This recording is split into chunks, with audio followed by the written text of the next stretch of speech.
بسم اللہ الرحمن الرحیم۔ السلام علیکم ورحمۃ اللہ وبرکاتہ۔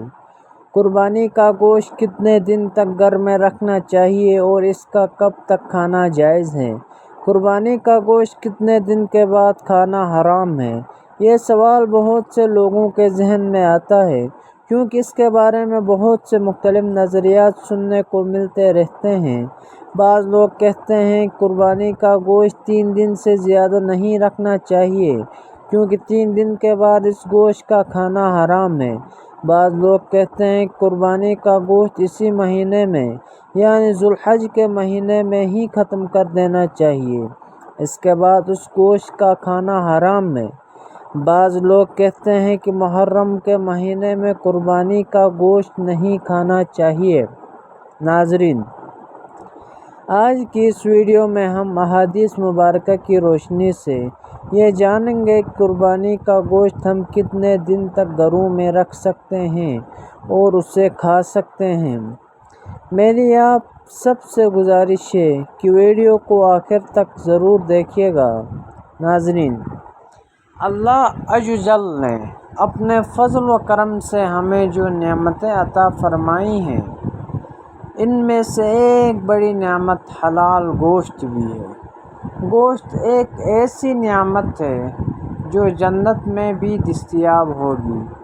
چنانچہ اہل جنت کے بارے میں فرمان باری تعالیٰ ہے، ترجمہ کنز الایمان، اور ہم نے ان کی مدد فرمائی میوے اور گوشت سے جو چاہے۔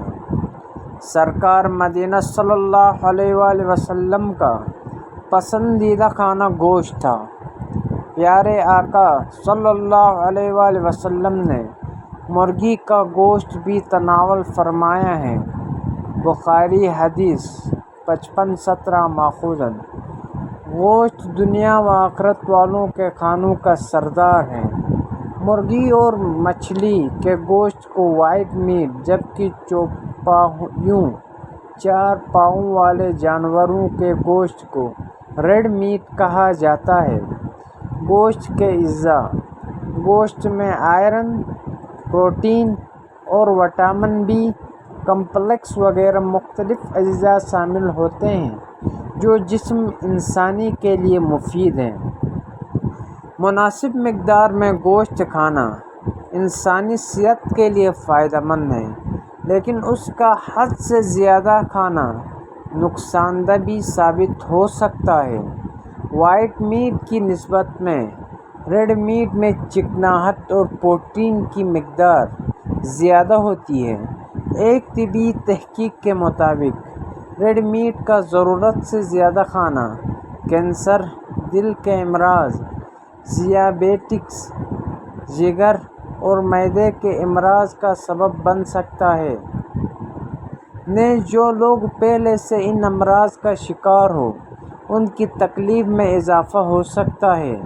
گوشت زیادہ کھانے سے معدے میں تکلیف، ڈائریا، دست وغیرہ یا قبض وغیرہ کے مسائل بھی لاحق ہو سکتے ہیں۔ ایک جدید تحقیق کے مطابق گوشت خوری کی کثرت نسیان یعنی بھولنے والی بیماری کا سبب بھی بن سکتی ہے۔ جس کا کولیسٹرول یا یورک ایسڈ بڑھا ہوا ہو وہ گوشت نہ کھائے۔ محترم ناظرین، آئیے اب جانتے ہیں عید قربان کے موقع پر سرخ گوشت کا استعمال کتنے عرصے تک فائدہ مند ہے اور کب کھانا حرام ہے۔ لیکن یہ بات بتانے سے پہلے عرض کرتا ہوں کہ جو احادیث بیان کرنے جا رہا ہوں ان کو سننے کے بعد کچھ لوگ یہ اعتراض کریں گے کہ آپ کی بتائی ہوئی باتیں سن کر لوگ جو پہلے غریبوں کو تھوڑا بہت گوشت دے رہے تھے تو اب وہ پورے کا پورا بکرا اپنے فریزر میں رکھ لیں گے۔ جان لیجیے کہ قربانی کے گوشت کے سلسلے میں مستحب عمل یہ ہے اس کے 3 حصے کیے جائیں۔ ایک حصہ رشتہ داروں میں تقسیم کیا جائے، ایک حصہ غریبوں میں بانٹ دیا جائے اور ایک حصہ اپنے پاس رکھے تاکہ جو لوگ قربانی کی استطاعت نہیں رکھتے ان کو بھی کھانے کے لیے گوشت مل سکے۔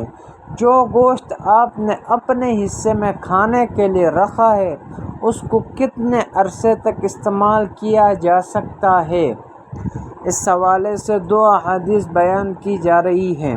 نمبر 1، رسول اللہ صلی اللہ علیہ وآلہ وسلم نے ارشاد فرمایا کہ میں نے تمہیں کچھ چیزوں سے روکا تھا، اس میں سے میں نے تمہیں 3 دن سے زیادہ قربانی کا گوشت اپنے پاس رکھنے سے منع کیا تھا، لیکن اب اجازت ہے۔ سنن نسائی کے حدیث نمبر 2034۔ دوسری حدیث مبارکہ ہے، رسول اللہ صلی اللہ علیہ وآلہ وسلم نے ارشاد فرمایا کہ میں نے تمہیں 3 دن سے زیادہ قربانی کا گوشت اپنے گھروں میں رکھنے سے منع کیا تھا تاکہ مالدار لوگ ان لوگوں کے لیے کشادگی کریں جنہیں قربانی کی طاقت نہیں ہے۔ اب جتنا چاہو خود کھاؤ، دوسروں کو کھلاؤ اور گوشت جمع کر کے رکھو۔ محترم ناظرین، گوشت کے استعمال میں جس قدر بے احتیاطی عید قربان کے ایام میں کی جاتی ہے اتنی شاید پورے سال میں نہیں ہوتی۔ بعض لوگ تو عید کے دنوں میں ناشتہ، ظہرانہ یعنی دوپہر کا کھانا اور عشائیہ یعنی رات کا کھانا تینوں ہی گوشت پر مبنی غذاؤں سے کرتے ہیں۔ نتیجہ یہ نکلتا ہے کہ لوگوں کی ایک بڑی تعداد معدے کی خرابی، بدہضمی اور پیٹ سے متعلق دیگر امراض کا شکار ہو جاتی ہے۔ بیمار ہونے کے بعد ڈاکٹر کی ہدایت پر پرہیز کرنے کے بجائے پہلے ہی اپنی خواہشات کو قابو میں رکھیں اور عید کے ایام میں احتیاط کے ساتھ گوشت استعمال فرمائیں۔ گوشت روزانہ کھانے کے بجائے وقفے وقفے سے کھائیں۔ گوشت کو سبزی کے ساتھ پکائیں، مثلاً بھنڈی گوشت، لوکی گوشت، ٹنڈے گوشت وغیرہ۔ اس سے گوشت کے مضر نقصان دہ اثرات دور ہوں گے۔ گوشت اچھی طرح پکائیں۔ عید قربان کے ایام میں باربیکیو وغیرہ ہوٹلوں پر تیار کروایا جاتا ہے، ان میں عموماً صفائی کا خیال نہیں رکھا جاتا اور وہ پوری طرح گرلڈ نہیں ہوتی یعنی پکتی نہیں۔ نیز ان کے ساتھ ٹھنڈی بوتلوں کا بھی خوب استعمال کیا جاتا ہے۔